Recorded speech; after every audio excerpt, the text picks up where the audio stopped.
The Contravoxai Survivor. By Alexander Gordon Jahans.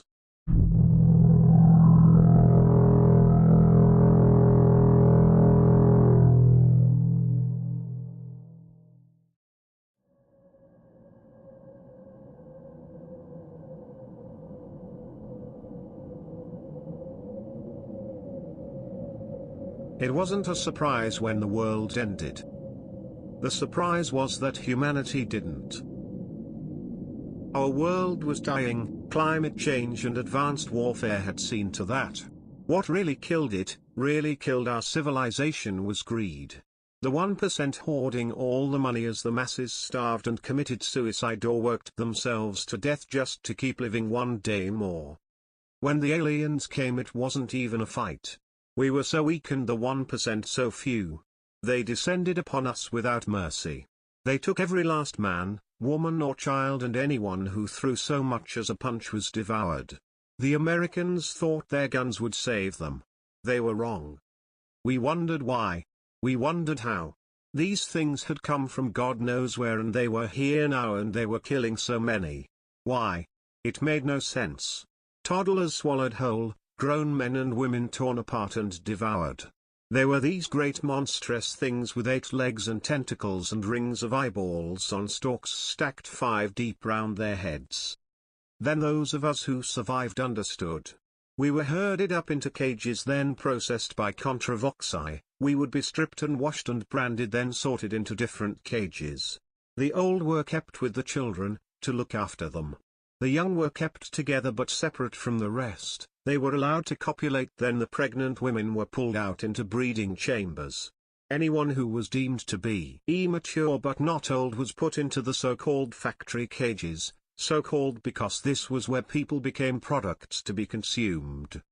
I guess I was lucky really. I was one of the first to go. I didn't fully know of the horror that waited in store for me, and I didn't really have long to think about it. I was there maybe half an hour when I was chosen by the gory. The gory are the native human or humanoid species that live with the Contravoxai. They speak an alien language and seem to be able to communicate with the Contravoxai. They have a civilization that the Contravoxai are content to support so long as the gory remain their loyal servants and cattle. I didn't see much of it, but I know the gory are the preferred cattle of the Contravoxai. Obviously gory aren't the most efficient forms of cattle, but something tells me that that's missing the point. In any case, I recognized her because she was stunningly beautiful, especially compared to the terrified masses around her. In the land of the scared, the serene possess an otherworldly beauty.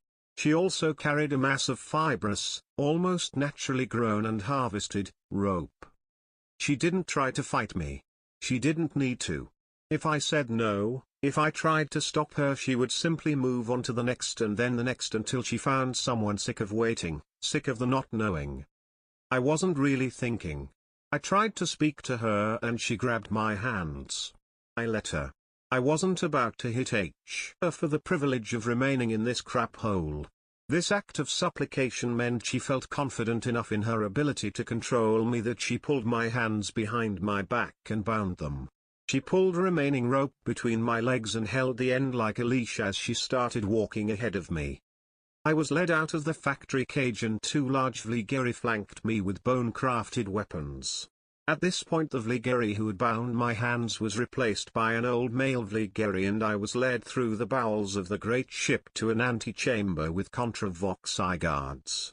My gory escort was sent away. Now I had time to think and the knowledge that I had nowhere to go.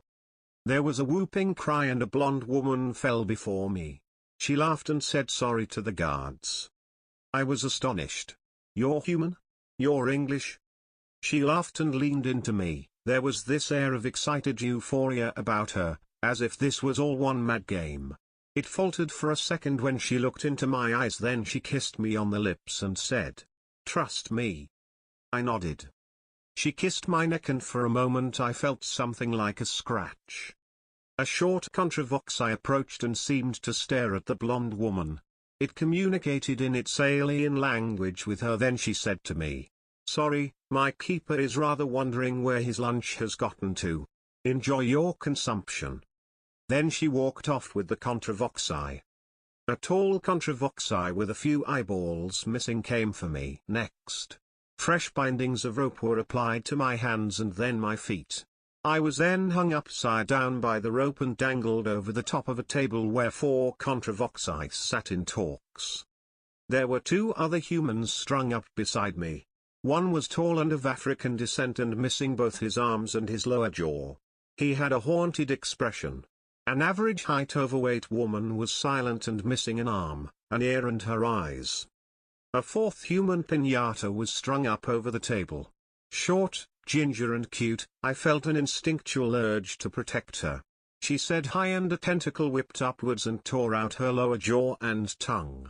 After that her death was relatively quick as the Contravoxai at the table whipped their tentacles up in quick succession to tear something off her until her organs spilled onto the table and her legs too were snatched away.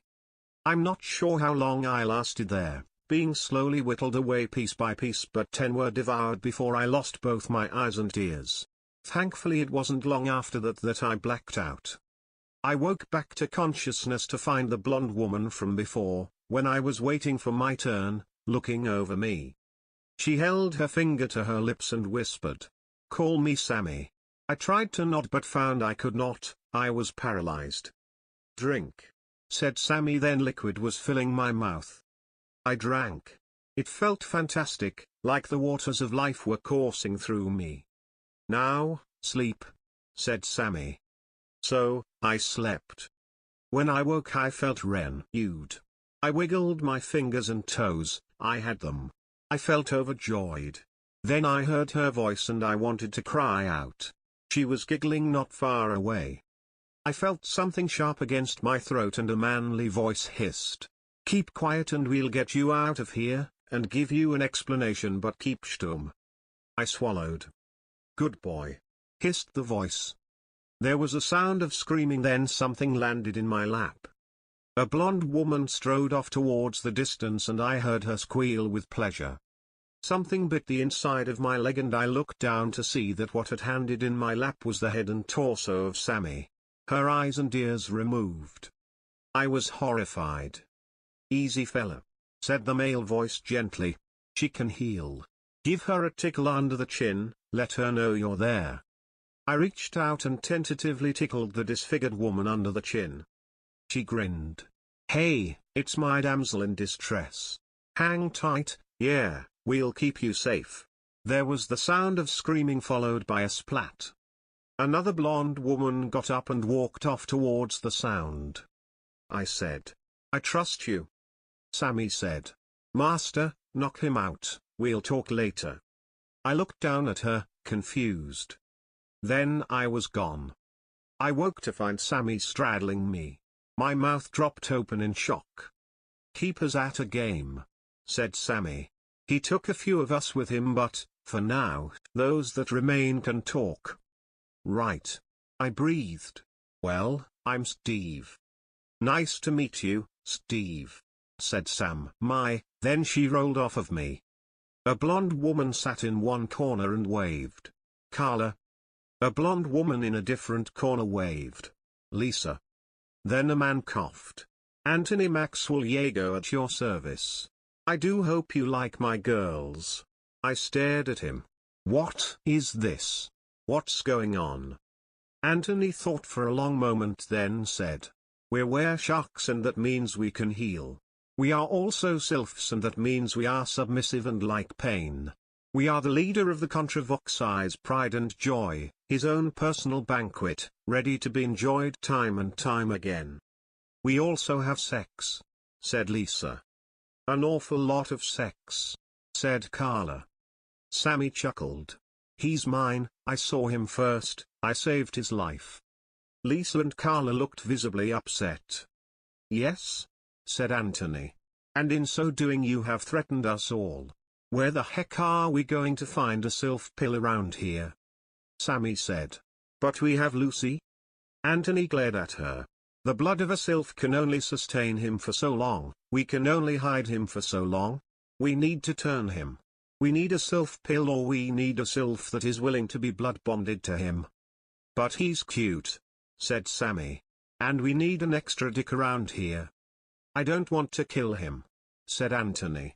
But we can't just release a were-shark onto the populace. He needs to control his urges or he's toast. I spoke up. Hold on, you said you can't hide me forever? Well, it seems like I could hide a while in the cages where they're holding people. We all could. Anthony stared at him. We aren't leaving and I'm not letting you go alone. He won't have to, said Sammy. I volunteer. Anthony looked visibly winded. You'll be missed. The leader may be complacent and lazy, but he isn't completely stupid. You'll be rounded up in an instant. Do you forget how you came to be here and survived to be sheriff of Choice World? Said Sammy. We've got 3 hearts and we only need one of them to beat to heal. Anthony frowned. Carla said, I'll go too, I trust Sammy's judgment. Sammy and Carla each looked at Lisa. Lisa sighed. Fine, but I want regular fucking and to continue being torn apart. I kind of like it. We all kind of like it, said Carla pointedly. It's why we've spent the past 100 years with the leader. Lisa smirked. Anthony said, supposing you can do this, supposing I let you do this, you will be traveling around with an amoral monster time bomb through a crowded area, and once one drop of were-shark blood mixes with a drop of human blood, you will have a were-shark virus spreading throughout the human and vligeri populace. I need to know you can defuse that time bomb. I need to know you can kill him. Lisa and Carla looked at each other and then at Sammy. Sammy looked me in the eyes. To save your life, I have to be able to end it.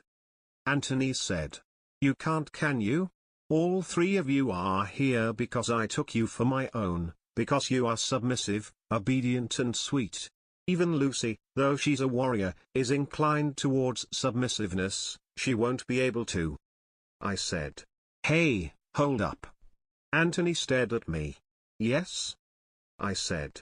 These people may not be able to kill me, but the Contravoxai sure can, and the vligeri, and I'm sure many of the humans if it's explained to them. Anthony sighed.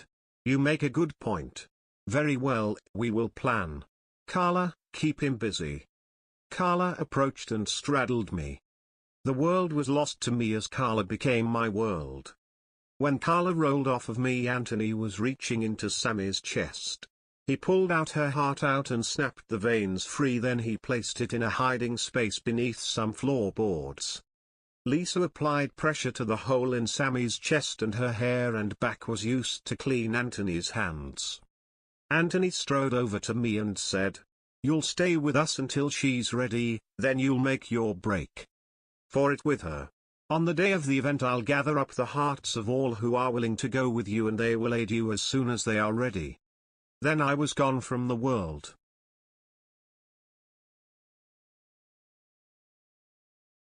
A couple of days later this new Sammy was shown to me.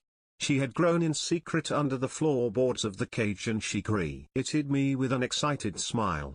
We're going to break you out of here? How exciting. Her enthusiasm was infectious. How? The guards like me, said Sammy casually. I put on a show and I usually let them have a cheeky nibble. Of course we'll need a distraction, but the others have that covered. Just stick close, trust me and obey me. I nodded. Some Contravoxai arrived to escort us to the main hall for the leader's banquet, and we managed to lose ourselves among Anthony's girls so we wouldn't be found out. We were led through a washing shower, a marinade bathing, and onto a hot plate. Clara and Lisa provided cover for us. When we were on the plate, the Sammy who would stay behind headed over to us. She kissed her double, then she hugged me and said, Look after us, my boy, and if you get out of here, try to send word back about the route to safety, yeah? I nodded. Of course. Then she snogged me and left. Anthony handed me a leather sack tied up with string. I got what I could. Good luck. I nodded curtly and shook his hand. Then we waited. We heard giggling from the Sammy who would be left behind, and then she shrieked and was launched across the hall. My Sammy grabbed my hand and we rolled off the plate. We got to our feet and Sammy led us over to a guard. She looked guilty as sin. The Contravoxai took one look at her, then extended a tentacle to caress her face. Sammy blushed and said, I know it was wrong but he's just so cute, I-ha. D2. The Contravoxai pulled her close to it and its tentacles examined the contours of her body. Sammy giggled. I don't think your leader will like you messing with me. The Contravoxai seemed to shudder and its tentacles gripped her right ear and left arm firmly. You let me have what I want and I'll let you put your boy back where he belongs. Sammy chuckled and massaged a tentacle. I need to be able to walk, remember? The Contravoxai seemed to take this in because it readjusted its grip, lifted her off the ground and held her more securely. Then it tore at her. Sammy was lowered gently to the ground, her arms missing, a few internal organs gone and both ears absent. Thank you, said Sammy sweetly. I followed her swiftly past the guard. Sammy led us to the Vligeri guards. Well, what do we have here then? Asked a taller male Vligeri mockingly. I tried to rescue him, said Sammy with a laugh. Didn't exactly go well for me. All right, said the Vligeri. But don't let me catch you out of bounds again. Now go on, factory cage, quick as you like. Sammy nodded. We hurriedly made it inside a factory cage and Sammy was noticeably disturbed by the conditions. I found us a quiet place where we wouldn't be noticed among the filth, then we sat and waited. I idly wondered how we were going to eat, but we had bigger problems. So we talked as she healed, talked about the Contravoxai and the Vligeri. There was something horribly fascinating about watching someone regrow limbs before your very eyes. When she had healed, she asked, so what are you going to do when you're free? I mean, you realize you have a small harem now? At least, if you want it? I shrugged. I can't go home, don't know where I'll go. I just want to survive. Surviving's good, said Sammy with a nod, and then she kissed me. Before we knew it, the bag had split and Lisa, Carla and a ginger-haired woman and another blonde-haired woman were looking down at us. Is this a private party or can anyone join in? Asked the ginger-haired woman. Sammy laughed. Amy, you should know better than to use that rhetoric around Carla and Lisa. Amy raised an eyebrow. Who's being rhetorical? Carla and Lisa each chuckled. Them, Sammy exclaimed. Lucy. The, as yet not introduced, blonde woman approached and hugged Sammy. Sammy patted Lucy down, then she kicked her legs out from under her and pulled her arms behind her back. Lucy smirked. Sammy, I'm in charge now, behave. Sammy pulled Lucy's hair away from her neck and said, no, Lucy, you behave. Your medicine. Lucy sighed. Sammy grazed the side of Lucy's neck with her nails and said, drink, Steve. So I drank the blood and once again I felt as if the waters of life were rejuvenating me. I stood back up and went to wipe my mouth clean with the back of my hand, but Carla stopped me and wiped my face with Lisa's ear instead. Lucy was drowsy after that. Okay, Sammy, you're right. I am just medicine, look after me, you're in charge. Thank you, said Sammy sweetly. Now sleep. She lowered Lucy to the ground, then said, Carla, watch her. I do not trust her. Amy said, you know, if we could just get to a phone, we could phone Frederick and have him put us in touch with Anthony and then we'd be quids in. So then what?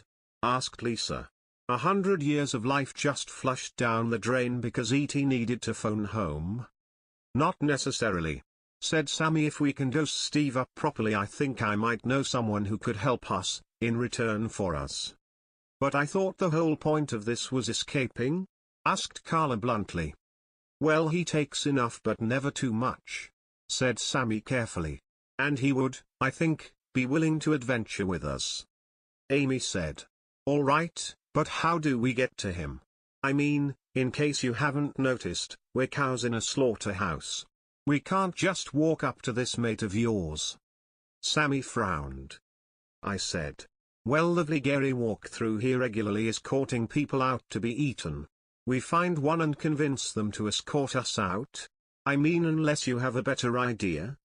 Sammy, Carla, Lisa and Amy shared vacant looks, then they stared at me. I'm bait, aren't I? I said. Well, these three are the big time, said Amy by way of explanation. Don't worry though, I'll have your back. I'm not usually such a crowd pleaser, so I can do it. Sammy hugged me. Good luck out there. The Vligeri who had taken me originally was on the hunt again. She recognized me and was visibly furious. You should be dead. I sighed. Well, I'm not. The Vligeri started binding my hands again and I didn't fight back.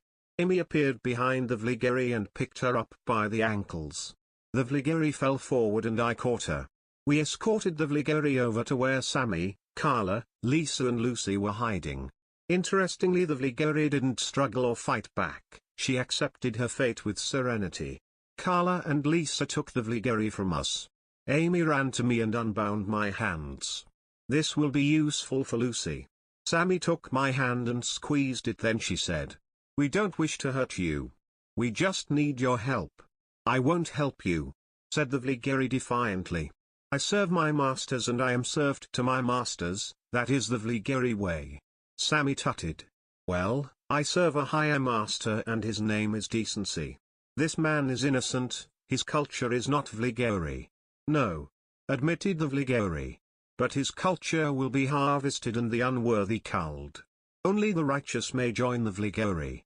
This one gets to live, said Sammy, and she said it with such quiet force that it seemed an end to the conversation. May I see who asks this betrayal of me? Asked the Vligeri. Sammy nodded. Carla and Lisa turned the Vligeri onto her back. Sammy placed her foot on the Vligeri's neck. Ah, my Eliza. The Vligeri coughed. Sammy, my girl, what's happened? Sammy glared at her and applied a little more pressure to her throat. She recognized Carla and Lisa and her expression softened to sorrow. Let her breathe, I said. I think she'll talk now. Sammy looked me in the eyes, then nodded. She removed her foot and said, you live because of the one that you would let die. Be fortunate he is more merciful than you. What are you doing here? Eliza asked. The leader will be furious. His wrath will be greater than any good you could do. The leader knows nothing, said Sammy. We are cuttings, the originals still dance on his plate. Oh, my dears, said Eliza sadly.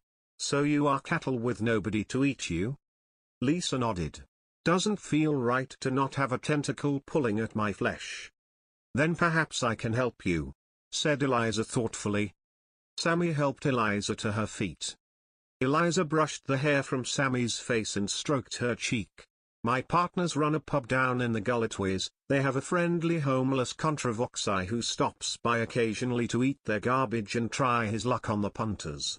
Occasionally they take pity on him and convince a pretty young thing to let him take what he will. Bet it will be like Nigel Mass to see you three on his dinner plate. 5. Said Amy as she hauled Lucy over her shoulder. Even better, said Eliza cheerfully. Then she stroked Amy's cheek. If she ever gets heavy, let me know and I'll have a Contravoxai lighten your load.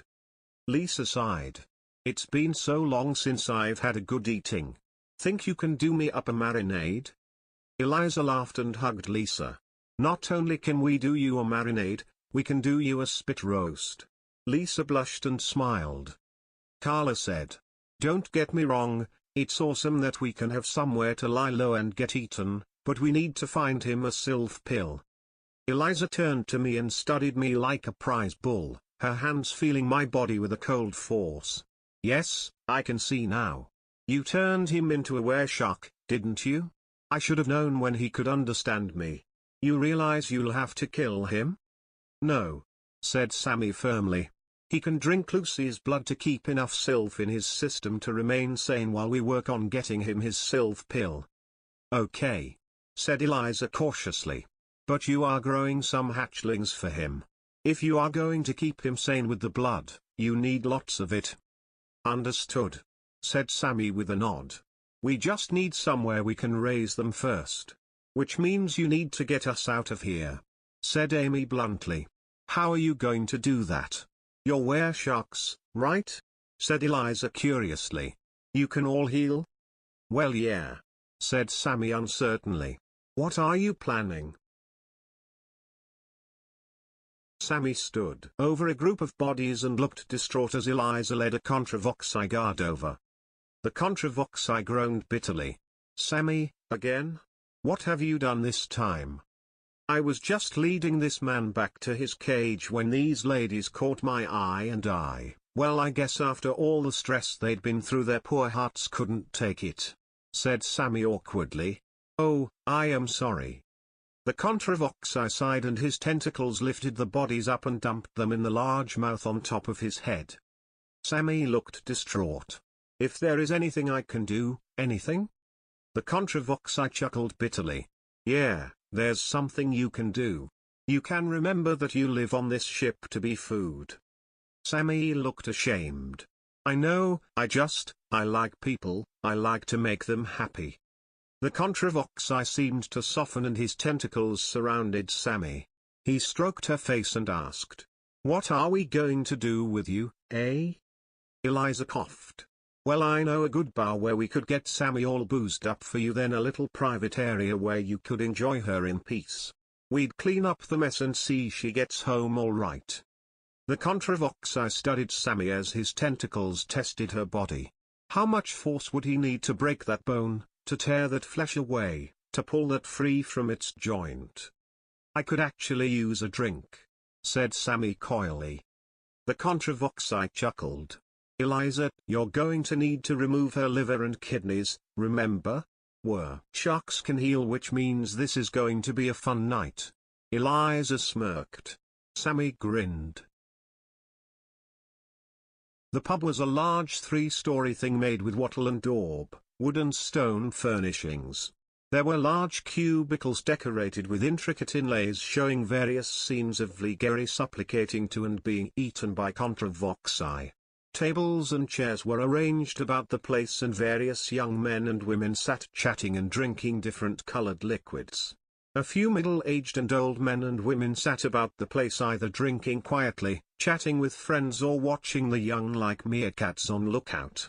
The most amazing thing to Sammy's eyes though was that everyone here wore clothes. The Contravoxai said, "I'm going to find a free cubicle, bring her over when she's ready."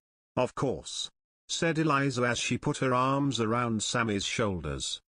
There was an old woman in a business suit with brown curly hair behind the bar. She looked Sammy up and down then said, "Eliza, dear, why do we have one of the great leader's prized morsels in our establishment?" Eliza grimaced. "I'll explain later, trust me. What matters now is that we get this one's liver and kidneys removed, then fill her full of gin." The old woman eyed Eliza carefully, then opened the hatch. Eliza led Sammy round. A few minutes later Sammy was almost carried out of the hatch as alcohol had flooded her system. She was taken to the Contravoxai guard's booth. He Contravoxai exhaled with relief. "Now ain't that a pretty sight, our dear little Sammy too drunk to talk." The Contravoxai took Sammy in his tentacles and said, "You can go now." Eliza nodded and left, closing the door to the cubicle. The Contravoxai caressed Sammy. It was partly out of some genuine feeling of warmth to one willing to let him meet her, but mostly it was so she would be calmed and it would be easier to have his way. It also allowed him to check his previous calculations regarding her muscular and bone strength were still correct. Sammy smiled at him. "What are you waiting for?" Two tentacles darted into her mouth as she said for and tore Sammy's lower jaw and tongue away. This was a common courtesy Contravoxai gave when eating in public spaces. It was also a somewhat necessary safety precaution against being deafened by screamers. There was a moment to breath as the Contravoxai chucked the torn pieces of Sammy's flesh into his mouth, then he tore her arms and legs off and lowered them slowly into his mouth as he gnashed so they would be finely chewed. The Contravoxai readjusted his grip on her and tore at her flesh until the ribcage was exposed. Then the alcohol from Sammy's body hit his system and he vomited up. Carla, Lisa, Amy, Lucy and I were ejected from the top of his mouth along with a ton of blood, acid, alcohol and bits of partially digested flesh.